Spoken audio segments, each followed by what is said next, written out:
आज की कहानी है 50 का नोट। एक व्यक्ति ऑफिस में देर रात तक काम करने के बाद थका हारा घर पहुंचा।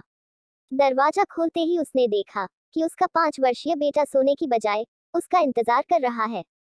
अंदर घुसते ही बेटे ने पूछा, पापा क्या मैं आपसे एक क्वेश्चन पूछ सकता हूँ? हाँ हाँ पूछो, क्या पूछना है? पिता ने कहा। बेटा, पापा आप एक घंटे में कितना कमा लेते हैं? इससे तुम्हारा क्या लेना देना? तुम ऐसे बेकार के सवाल क्यों कर रहे हो?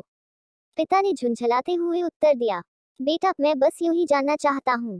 प्लीज बताइए कि आप एक घंटे में कितना कमाते हैं। पिता ने गुस्से से उसकी तरफ देखते हुए कहा, 100 रुपये। अच्छा।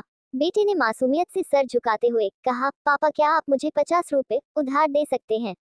इतना सुनते ही वह व्यक्ति आग बबूला हो उठा, तो तुम इसीलिए ये फालतू का सवाल कर रहे थे ताकि मुझसे पैसे लेकर तुम कोई बेकार का खिलौना या उटपटांग चीज खरीद सको। चुपचाप अपने कमरे में जाओ और सो जाओ। सोचो तुम कितने सेल्फिश हो।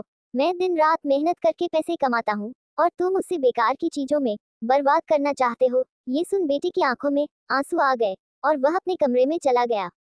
व्यक्ति अभी भी गुस्से में था और सोच रहा था कि आखिर उसके बेटे की ऐसा करने की हिम्मत कैसे हुई। पर एक आध घंटा बीतने के बाद वह थोड़ा शांत हुआ और सोचने लगा कि हो सकता है कि उसके बेटे ने सच में किसी जरूरी काम के लिए पैसे मांगे हों, क्योंकि आज से पहले उसने कभी इस तरह से पैसे नहीं मांगे थे।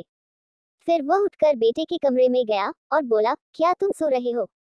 नहीं जवाब आया। मैं सोच रहा था कि शायद मैंने बेकार में ही तुम्हें डांट दिया। दरअसल दिन भर के काम से मैं बहुत थक गया था।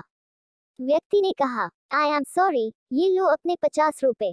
ऐसा कहते हुए उसने अपने बेटे के हाथ में 50 की नोट रख दी।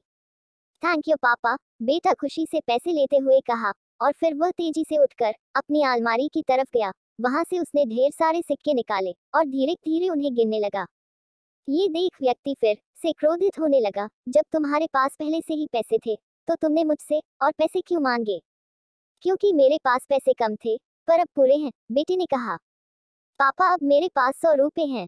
क्या मैं आपका एक घंटा खरीद सकता हूँ? प्लीज आप ये पैसे ले लीजिए और कल घर जल्दी आ जाइए। मैं आपके साथ बैठकर खाना खाना चाहता हूँ। दोस्तों, इस तेज रफ्तार जीवन में हम कई बार खुद को इतना बिजी कर लेते हैं कि उन लोगों के लिए ही समय नहीं निकाल पाते जो हमारे जीवन में सबसे ज्यादा इंपॉर्टेंस रखते हैं। इसलिए हमें ध्यान रखना होगा कि इस आपाधापी में भी हम अपने माँ बाप, जीवन साथी, बच्चों और अभिन्न मित्रों के लिए समय निकालें, वरना एक दिन हमें भी एहसास होगा कि हमने छोटी मोटी चीजें पाने के लिए कुछ बहुत बड़ा खो दिया।